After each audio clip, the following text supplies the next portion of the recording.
বন্ধুরা, আপনাদের সাথে কি এমন হয় সকালে ঘুম থেকে উঠে অ্যালার্ম বাজার পর বলেন আর মাত্র 5 মিনিট, ভাবেন আবার কাল থেকে ঠিক সময় উঠে যাব, মোবাইলটা হাতে নিয়ে ফেসবুক ইউটিউব দেখতে বসে, আর কখন যেন ঘন্টা পেরিয়ে যায় তার কোনো হিসাব থাকে না। যদি এই কথাগুলোর সাথে আপনি নিজেকে মেলাতে পারেন তাহলে বিশ্বাস করুন, আপনি একা নন।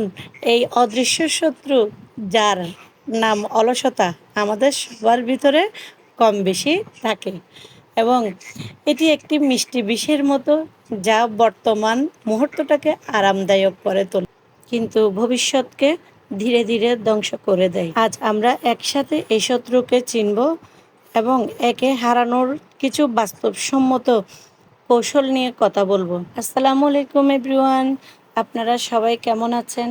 আল্লাহর অশেষ রহমতে আশা করি আপনারা সবাই ভালো আছেন। আলহামদুলিল্লাহ, আমিও ভালো আছি। আমি আমার চ্যানেলে একটি নতুন ব্লগ নিয়ে এসেছি, আপনারা দেখতে থাকুন। আশা করি আপনাদের এই ব্লগটা ভালো লাগবে। আমি আজকে চলে এসেছি চট্টগ্রামের কুলশী টাউন সেন্টারে। মার্কেটটা ঘুরে দেখা যাক। ঘুরে ঘুরে এবার আমি প্রত্যেকটা দোকানের কি কি আইটেম আছে দেখাবো, এবং তার সাথে আমি আপনাদের সাথে শেয়ার করব একটি শিক্ষণীয় গল্প। গল্পটি শোনার পর হয়তো আপনার জীবনের মোড় ঘুরিয়ে দিতে পারে। ঠিক আছে, তাহলে শোনা যাক সেই গল্প। এক গ্রামে রহিম নামে এক যুবক ছিল। সে ছিল খুব বুদ্ধিমান, অনেক স্বপ্ন তার চোখে, কিন্তু তার একটাই সমস্যা ছিল, প্রচণ্ড অলস। সে সব সময় বলতো আজ নয়, কাল করব। তার ক্ষেতের ফসল নষ্ট হয়ে যেত, ঘরের কাজ জমে থাকতো, কিন্তু রহিমের কাল আর আসতো না। একদিন গ্রামের সবচেয়ে বড়, প্রবীণ এবং জ্ঞানী ব্যক্তি করিম চাচা রহিমের কাছে এলেন। রহিম তখন একটি বটগাছের নিচে শুয়ে বিশ্রাম নিচ্ছিল। করিম চাচা জিজ্ঞেস করলেন, রহিম, তুমি এখানে শুয়ে আছো? তোমার খেতে তো অনেক কাজ বাকি। রহিম হাই তুলে বলল, রহিম, আজ খুব ক্লান্ত লাগছে, ভাবছি কাল সকাল করব। সকাল সব কাজ শেষ করে ফেলবো। কঠিন করে হাসলেন প্রবীণ।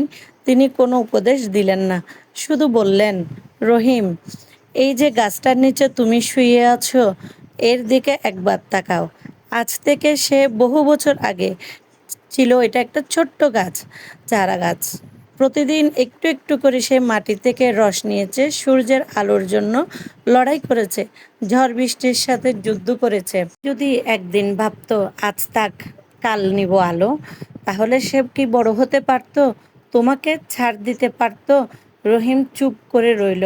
করিম চাচা আবার বললেন, জীবনটা ওই গাছের মতো, প্রতিদিনের ছোট ছোট কাজ আর চেষ্টাই একে বড় করে তোলে। আর আলস্য, তা হলো সময়ের দেনা। তুমি আজকের কাজ ফেলে রেখে ভবিষ্যতের কাজ থেকে সময় দাঁড় করছো, কিন্তু সুদসহ সেই ধার যখন শোধ করতে হবে, তখন দেখবে তোমার হাতে কিচ্ছু অবশিষ্ট নেই। এই ছোট্ট কথাটা রহিমের মনে গেঁথে গেল। সে বুঝতে পারল, তার সবচেয়ে বড় শত্রু বাইরে কেউ নয়, তার ভেতরেই লুকিয়ে আছে।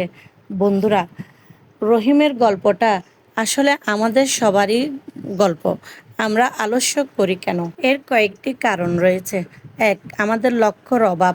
যখন আমরা জানি না যে আমাদের কি কাজ করতে হবে, চাই, তখন কোনো কাজ করার জন্য ভিতরের শক্তিটা পাই না। লক্ষ্যহীন নৌকার মতো আমরা সময়ের স্রোতে ভেসে থাকি।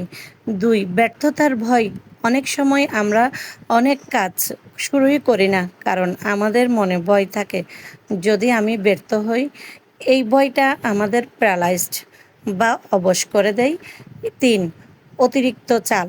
যখন কোনো কাজ অনেক বড় এবং কঠিন মনে হয়, তখন আমরা সেটা শুরু করার সাহস পাই না। আমাদের মস্তিষ্ক সহজ পথ খুঁজে, আর সেই সহজ পথটাই হচ্ছে আলস্য। বন্ধুরা, এই গল্প থেকে আমরা শিক্ষা পাই, আমাদের অবশ্যই অলসতা দূর করতে হবে, এবং অলস মস্তিষ্ক হচ্ছে শয়তানের কারখানা। গল্পটি ভালো লাগলে অবশ্যই একটি লাইক দিয়ে পাশে থাকবেন। আরও এমন অনুপ্রেরণামূলক গল্প পেতে চ্যানেলটি সাবস্ক্রাইব করে পাশে থাকবেন।